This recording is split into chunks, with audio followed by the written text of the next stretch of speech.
This study started in patients with previously treated mantle cell lymphoma, which was the first cohort.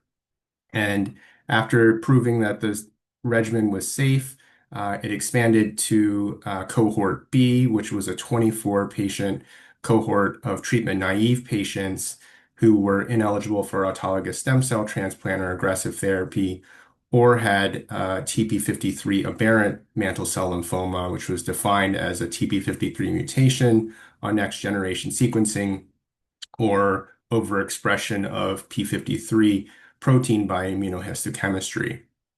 As 9 of the first 12 patients went into a complete remission, the study was then expanded to include a 12-patient population, a cohort C, who were treatment naive and who were eligible for autologous stem cell transplant or aggressive induction therapy without an aberrant TP53 status.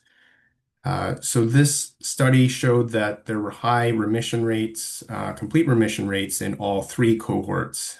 In cohort A, the complete remission rate was 75%. Cohort B, the complete remission rate was 83%. And in cohort C, the complete remission rate was 100%. The regimen was well tolerated, with the most common side effects being headache and bruising, which were all manageable grade 1 or 2. An interesting finding in this study was that within our cohort B, we had a subset of 17 patients who had a TP53 mutation, which was not planned and higher than what we would have expected, as only 10 to 20% of patients newly diagnosed have a TP53 mutation. But within this subset, we were pleasantly surprised to find a complete remission rate of 82% and an estimated 2-year progression-free survival of 82%, which compares favorably to other regimens. And this was with a median of 23 months of follow-up. Another unique aspect of this study was that in cohorts B and C, the treatment-naive patients were eligible for time-limited therapy if they achieved a complete remission and had no evidence of microscopic disease using minimal residual disease.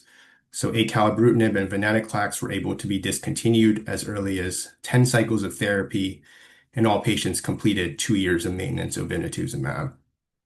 In cohort B, of the 19 patients who had an evaluable MRD baseline study, 15 patients achieved MRD negative complete remission and were able to discontinue acalabrutinib and venetoclax.